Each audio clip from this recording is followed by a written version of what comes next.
Okay. Well, this is something a bit different, so it has some practical and political implications. It's an invitation to rethink what aging means, and in a way it's a more philosophical exercise with some technical support. And the idea is, of course, I should not say of course, but the idea is that we are not an aging society, but actually a rejuvenating society, depending on how we conceive and conceptualize and measure age. And once you are in the second half of your life and stop thinking you're immortal, the number of anniversaries before you count more than the ones you have behind you. You cannot change this anyway, but you can think about the future. The future is shorter than the past, so the idea of prospective age may be more interesting than the one of chronological age, because, and this is what I want to.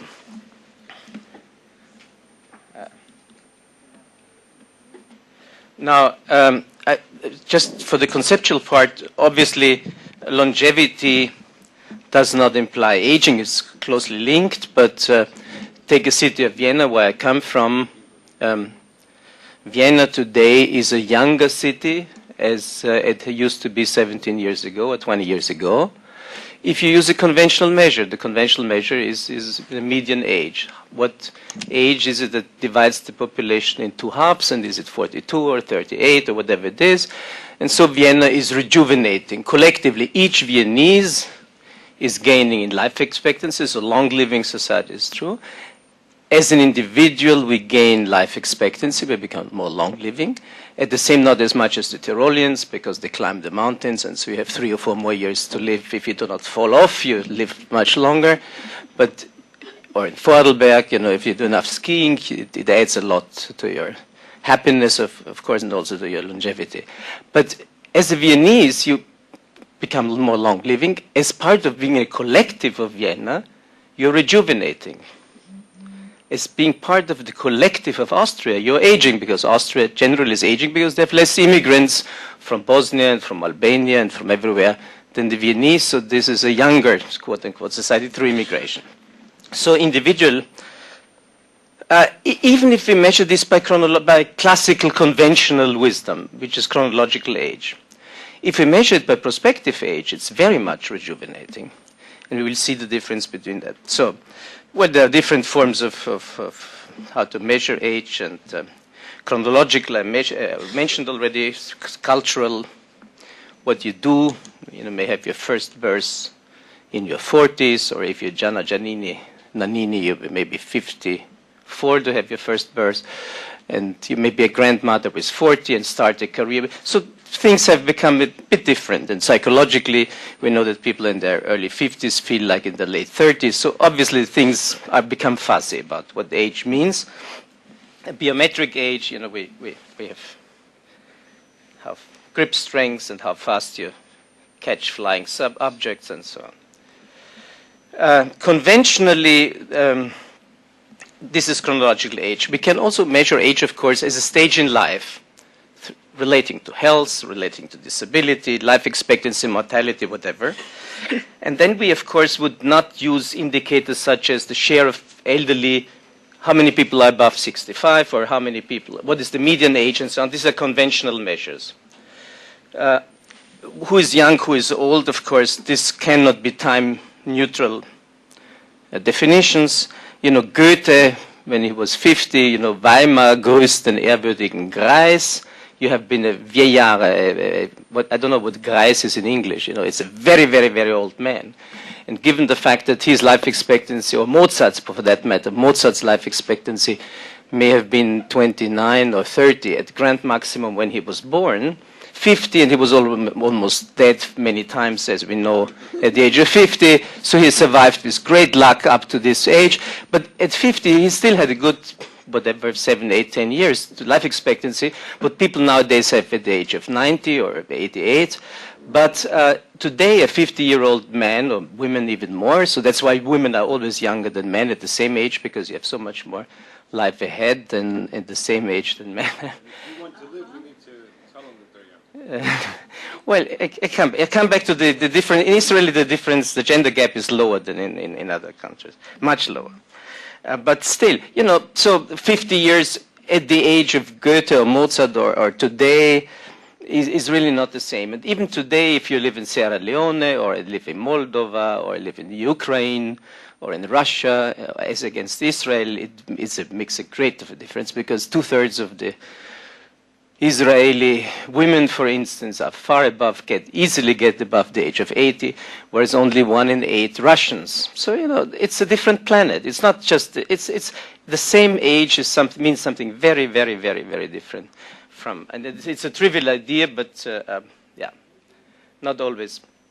So, for instance, the gender gap is up to 14 years at birth, and it shrinks to 5 years about the retirement age, 5 years, but it may be also only 1.8 years. In the US, for instance, it's 5 years. So a 65-year-old man corresponds from prospective age to a 70-year-old woman in the US today. This is different in Europe. And in Switzerland, the gap is smaller. So it depends on, you know, how we measure that. So I'm pleading in favor of, this is not only my ideas, most of the ideas are from Warren Sanderson and Sergei Sherbov, a demographer in Vienna, and Scoven from Princeton University, and other people, who would say, well, we need time relative and dynamic concepts of age instead of these chronological and fixed and static measures of age. And I called it age inflation. And if you have age inflation, proof measures, so life timing and life scheduling and lifetime indexing will look differently. For instance, when 65 was or you think when Social Security or Medicaid was instituted, you know, at the time, two generations ago, what meant 65? 65 at this time, in the 70s, is equivalent to the way we measure it today, to 73 today. So if people are outraged, if the European Commission suggests that in 2060 people may have to work till the age of 70, they forget that just a generation ago, if we take into account age inflation, which I say we insist we have to do, they already worked till 74 and a half. You know, our parents, all of them worked, quote unquote, till 66, which corresponds to 74 and a half today. So what's the big fuss? But, you know, if we don't take it, it's like money. You know, if you say this is a given sum, what can you buy for that money? It doesn't tell you anything if you don't know in which place, what time, what does it correspond to? And the same for age. But for age, we never do it. And that's okay. So the forward old measures are incomplete. As I said, they ignore changes in mortality, in survival, in life expectancy, in cognitive capacity, and so on. The backward-looking, they're static, and everything related to behavior, whether you marry, whether you have sex, whether you invest into, it depends on how you feel, quote-unquote, and what your age, quote-unquote, cognitively, other capacities are, how many years you're away from the end of your life and not how many years you have been. So I think this, and the demand for long-term care is a very good example. So some people, I among them would argue, you are old once you have less than 10 or 15 or maybe even 25 years from your end of life. And if we look at those people who have 10 years away from, or 15 years from the end of life, at what age are you away 15 years from your end of life? And this may be 62 in Moldova. It may be 72 in France. So a 62-year-old Moldavian corresponds to 72-year-old French in this objective measure by prospective age. So the retirement age, everything would have to be related to that. And also, of course, the age at which you start to demand long-term care services when frailty sets in. Frailty sets in at very different ages, obviously, depending. So I think this is a very trivial idea, but sometimes the most trivial things are not always seen. So there's the real versus nominal age, prospective, and then you can develop a number of measures. Everything, for instance, even Nobel laureates in economics still use this old-age dependency ratio. You know, by now we really know that this is a useless measure. It's a misleading measure. It's actually fools us, but it's still, instead of using the prospective age or the adult disability dependency ratio, there are other measures which may be more helpful in I dropped this because it shows how complicated things are. This is not a good thing. So, for instance, the RLE, remaining life expectancy, 10 to 15 years at a constant prospective age. There you do not even need a standard year, because you normally used to have these life tables. One of the wonderful things about prospective age, technically speaking, I'm not a technician on that, but demographers tell me the wonderful thing about prospective age is that you can use a cohort life table, you can use a periodic life. It always produces the same results, which is not the case, as we know, with chronological age. So it makes very much of a difference which life tables you use, but those measures are robust. Not sure for all of them. I'm not sure about the mortality measures, but certainly the prospective age measures are robust regardless whether which form of life tables we use. Now, well, this we can also use this mortality risk. What is the probability? Is the probability 1 in 100 or 1 in 50 or 1 in 25 that you will not survive the next year? And this, of course, is a very good measure of age. You know, is it 1 in 100 or lower than 1 in 100? You are probably below the age of 60 or 65. But it may be that over the last 30 years, this 1.5 probability to die within 1 year moved from, and this is why we call it, you know, 73 is the new 65, because it moved within one generation. Took the United States. 67 is the new 58, or 75 is the new 68. Over the last generation, since the 70s, the mortality risk at the age of 73 nowadays corresponds to the mortality risk of 75 a generation ago, which basically is the age inflation we would have to take into account when we talk about fixing thresholds. So this is, for instance, you know, the 40 is the new 30. You know, at what age does one have? Sorry, a 30-year-old person in France, woman, how many years does she have ahead of her? 44 or 54? And if we fix the 54, the 44 she has ahead of herself, you see 30 corresponds to 40, just 1.5 generations later. I can give you the example of Austria. When my grandmother was born, 46 years ahead of her at birth. 46.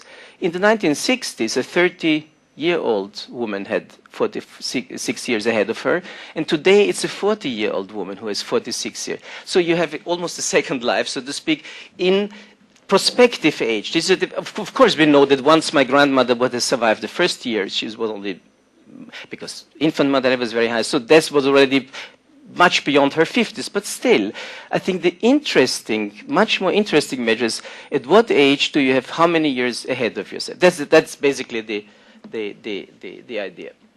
And now we can prospective age, we can go through all of these measures. And you see, for instance, the proportion of those who have 15 years or less to live, which is not yet frailty, because people are normally in good health, 15 years away from their end.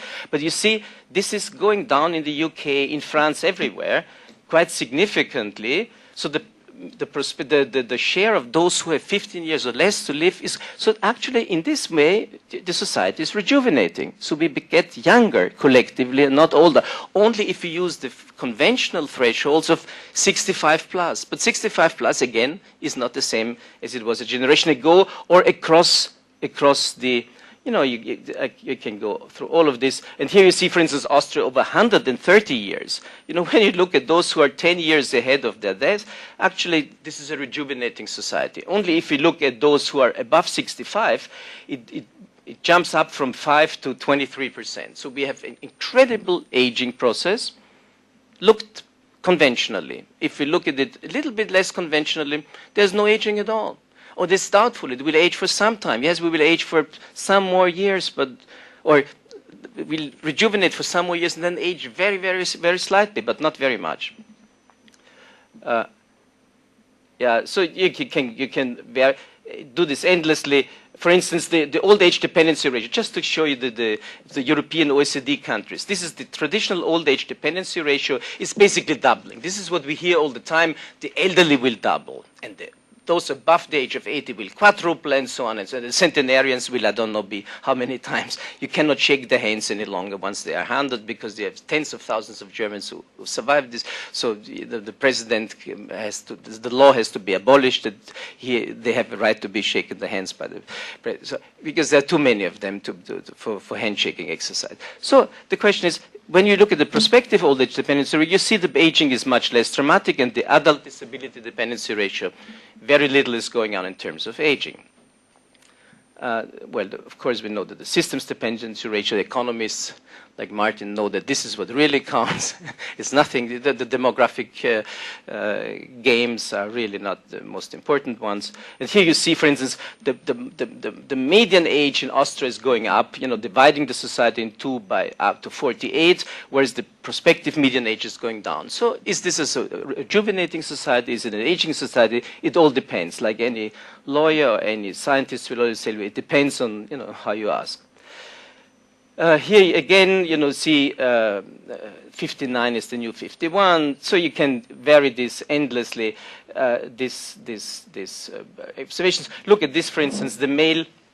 This is now applied to the labor market. So, for instance, you see that people have been going down. No, let me go to another one. This is maybe a more.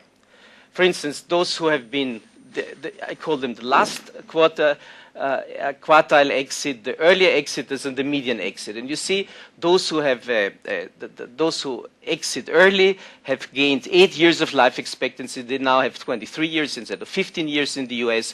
Those at the median exit age have gained 6 years, from 13 to 19 years. And those who late exit have now 13 and a half years instead of 9 or 10 years of retirement period. You see that even however we measure this, you see the early exiters gained about 7 years, the median 5.5, and the late exiters, university professors, people like us, who are living on the sunny side, who never stop working, they gained, quote unquote, least in terms of additional life years because they continue to work so much longer.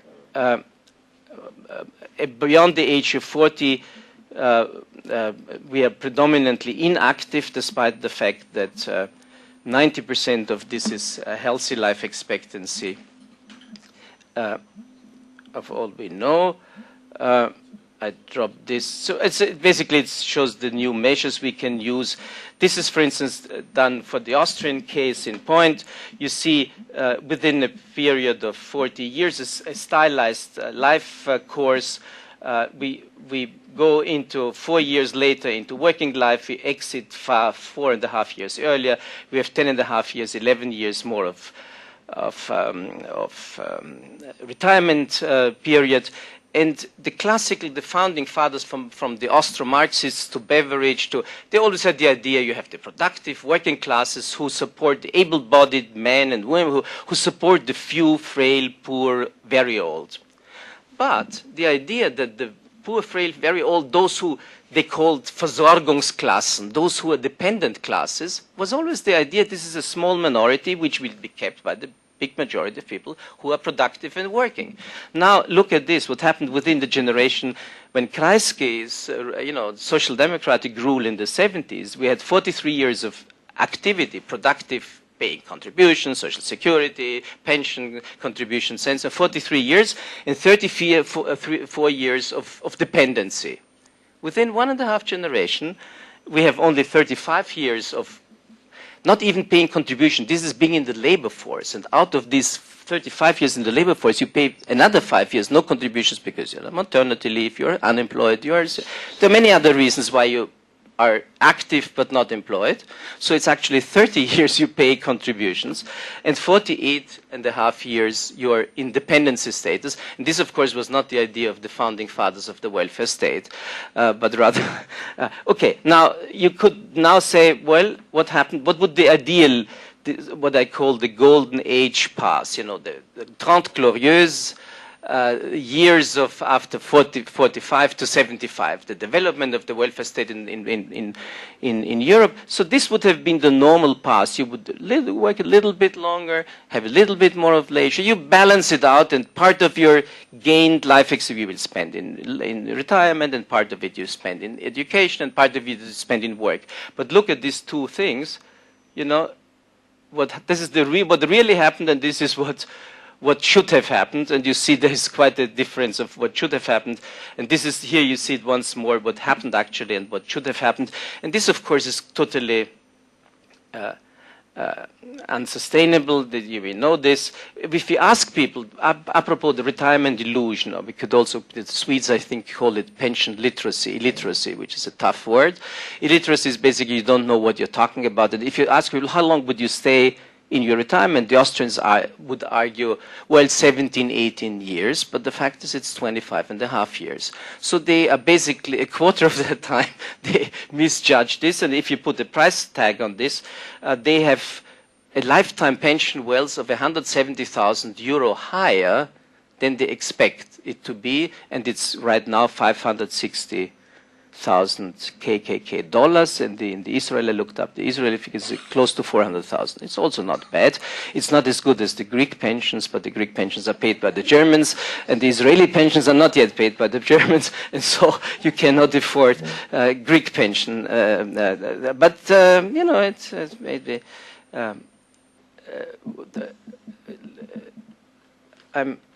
okay, 5 minutes. I will... now,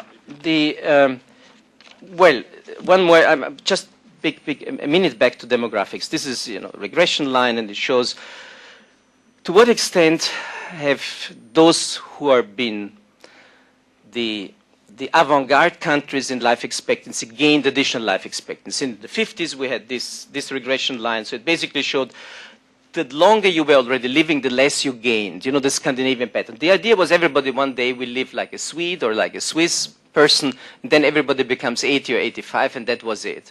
What we find is that the regression line completely turned around, and actually the long living become ever more long living, and some countries, Israel or Austria, Switzerland or Sweden, become ever more long living, and others falling behind. So Russian and American men at the time of Khrushchev and Kennedy were 1.5 years apart, but today they are 16 years apart.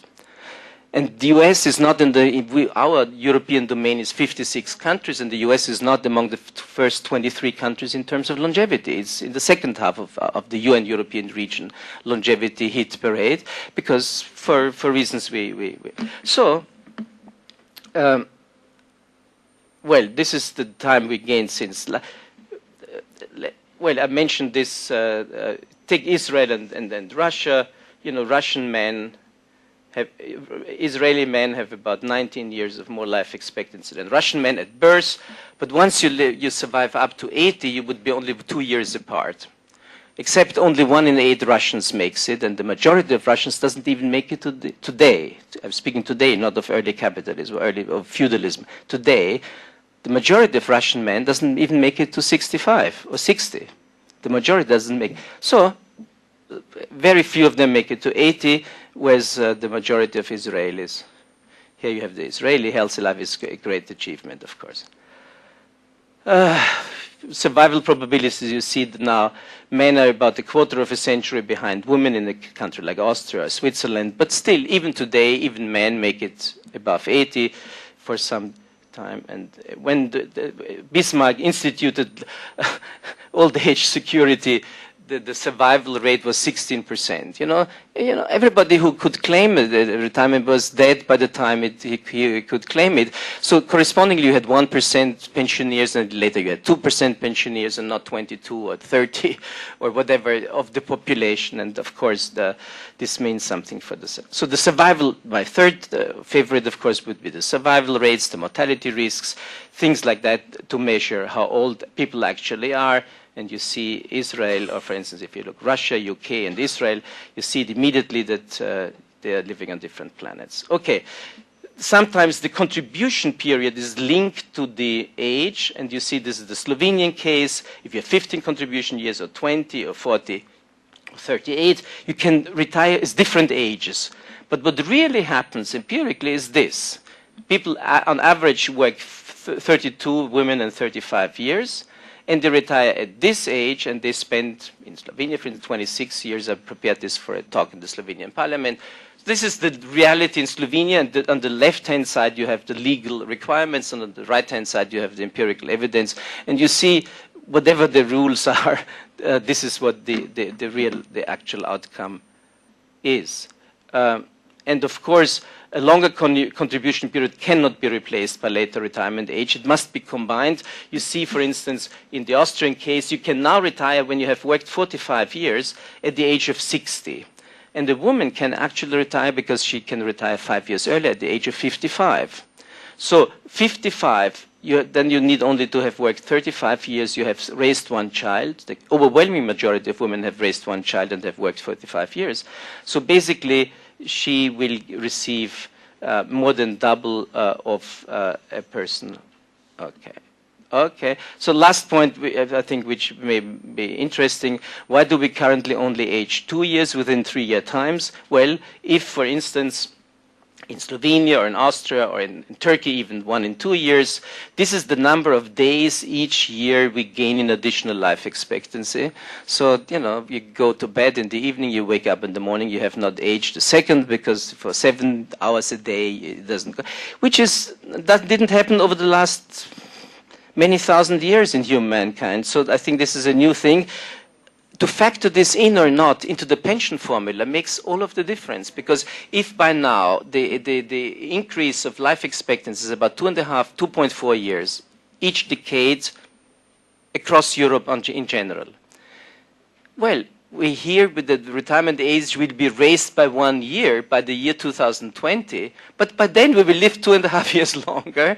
So we will falling back. It's like we will falling back ever more behind what the task. Okay, sorry, I have to stop here.